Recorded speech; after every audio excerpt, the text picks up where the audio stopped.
So this is what it's about. Tonight is about mastery, especially in this area, because I notice a lot of people that really want to improve this area of their lives, and I notice most of them give up and settle for mediocrity. And it's that mediocrity which is one of the massive reasons I believe the divorce rate is so high, and why I believe so many people are having extramarital affairs, and why I believe so many people live lives of quiet desperation. They've got a wife, they've got kids, and the wife doesn't really like the husband anymore, the husband doesn't really like the wife anymore, but what the hey, I'm comfortable.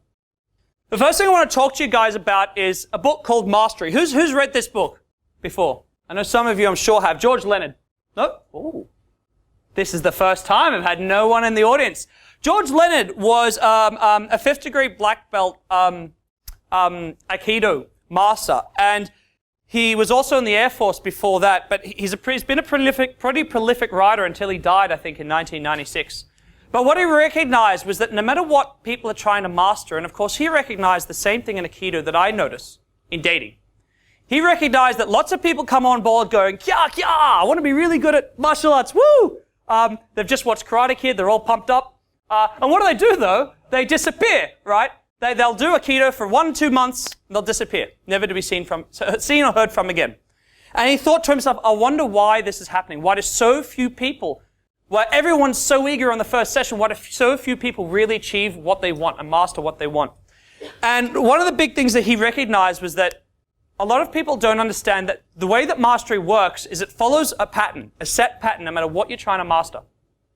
And that's this mastery curve here. When you start at something, when you start trying to learn something and get better at something, okay, you have a very obvious spike in the beginning.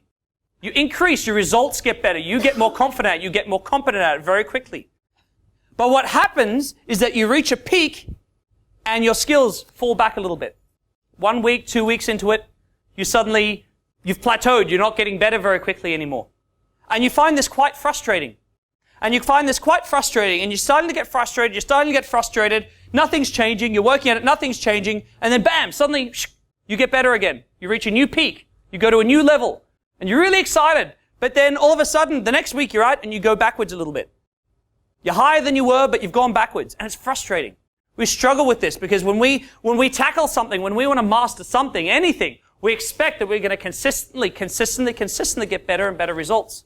It doesn't work like that. No matter what you work on, it doesn't work like that. Okay? And what George Leonard recognized was that people have a couple of really common ways of dealing with this situation.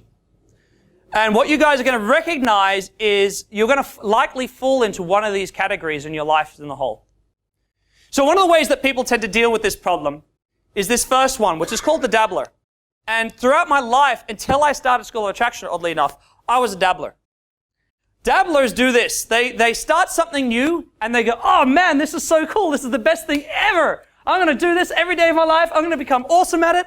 And then they peak and then they hit a plateau.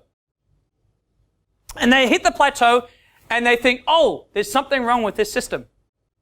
This is not working for me. This is not quite developed with guys or girls like me in mind. So I'm going to, look at this system. I'm going to try this instead. I'm going to get really good at this. Oh man, I'm doing so well. Oh, crap. You know what? This is not quite the thing for me. Dabblers, okay? Dabblers have this. They get really disheartened, okay? They get really excited. I get so excited when I take on a new project. I'm like a little kid at Christmas.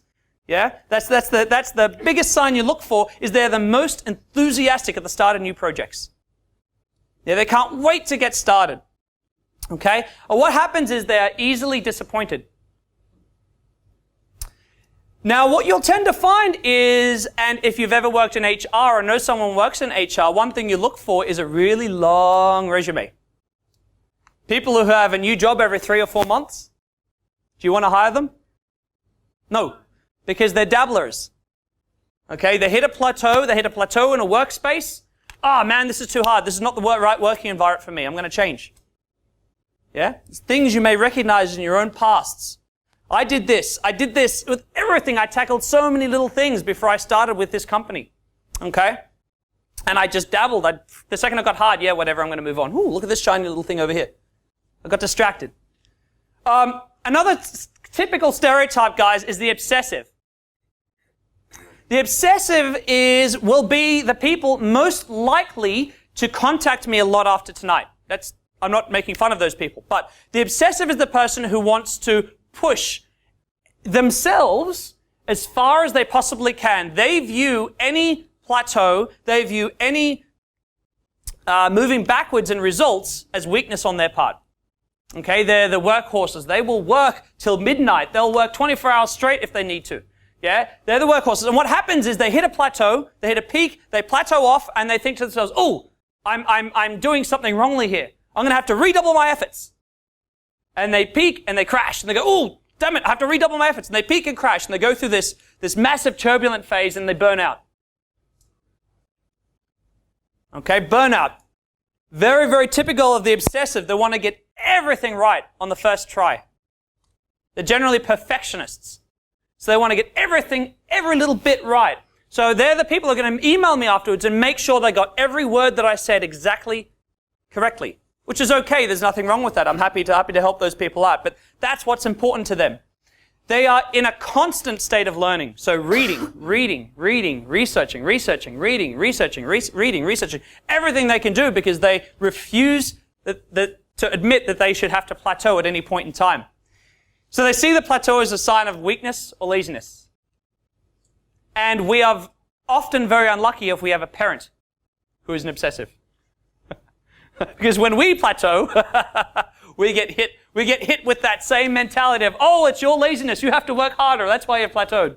Very, very dangerous. Next up, guys, is the hacker.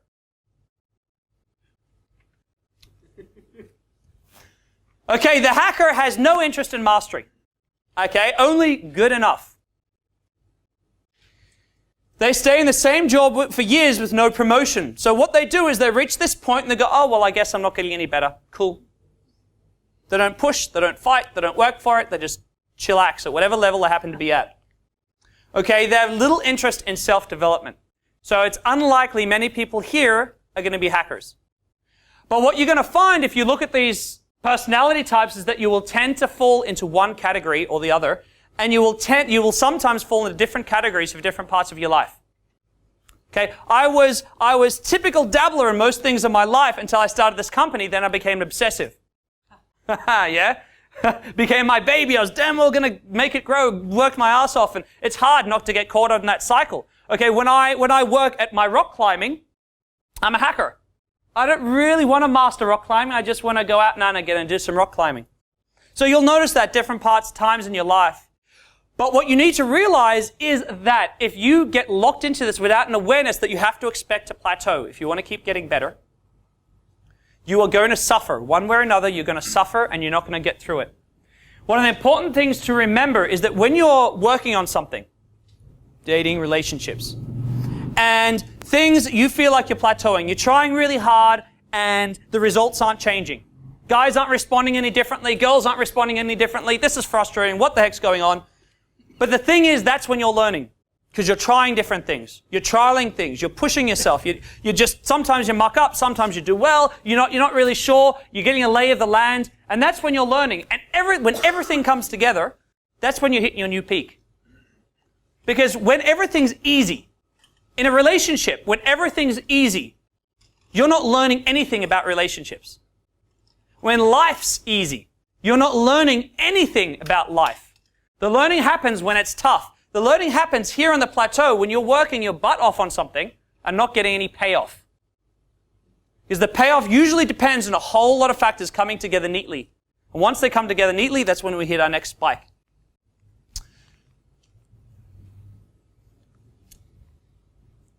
So when it comes to dealing with the plateau, guys, the first thing, we need to remember and appreciate and love it. If you want to get better at something, if you want to work on your relationships, ladies, if you want to work on things working better with guys, if you want to think to yourselves, well, I meet these guys and they seem interested, but then I go on a date and there's no response, what the hell's going on? And you want to work on that, you need to recognize that you're going to work really hard and not get any change in results for a while. And only after you've worked for a while, bam, things are going to spike and you'll suddenly get better results all of a sudden. Yeah? You need to decide beforehand how long you're willing to spend on a plateau. This is something that I set everyone up for. Whether I'm doing dating coaching, whether I'm doing sales and marketing events, because I sometimes do them by invitation. Same stuff, different area that I'm talking about, but everybody, if you're going to work on something, if you're going to say, you know what, Damien's right, I'm really going to work hard on my ability to attract men, my ability to attract women, I'm going to work on this stuff. I'm going to commit to working on this for a month without getting any change in results. If you start with something like that, you start with an expectation that you're not going to get any change in results, but dang damn it, you're going to go out and you're going to work on it. You're going to stop. You're not going to get frustrated for a whole month. Yeah? At least start by setting an amount of time you're willing to wait to get results. Put it off. Don't expect it straight away, because often it won't come. Number 3, guys, is start failing consistently. Consistently. Whatever it is.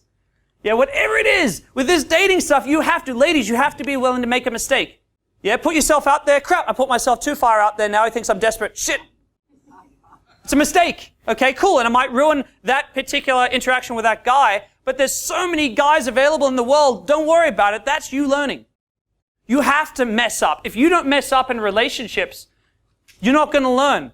If you play it safe, you're not going to learn. Guys, if you're not willing to approach a girl and have her blow you out and go away, if you're not willing to do that because you've done something wrong when you approached her, if you're not willing to make that mistake, you'll never learn. You know, I can't work with you as a woman or a man if you're not going to make mistakes, because that's how the learning occurs. By the way, it might be of interest. Do you know how the brain learns? Do you know what the brain decides to remember and not remember? Mistakes? Well, yeah, definitely during mistakes, but more specifically, when we feel. Our emotional brains, okay, are wired. We store memories when we feel. Okay, if someone comes up to you tonight and go, that is the ugliest goddamn shirt I've ever seen. You're going to remember them next week. You're going to remember them next month. You didn't try to remember them. You probably tried to forget, because that wasn't a nice thing to say. But you're going to remember whether you like to or not. So our brains remember what we feel. So we remember good things and bad things. That's how we learn. So if you're not experiencing any negative stuff, you're not learning.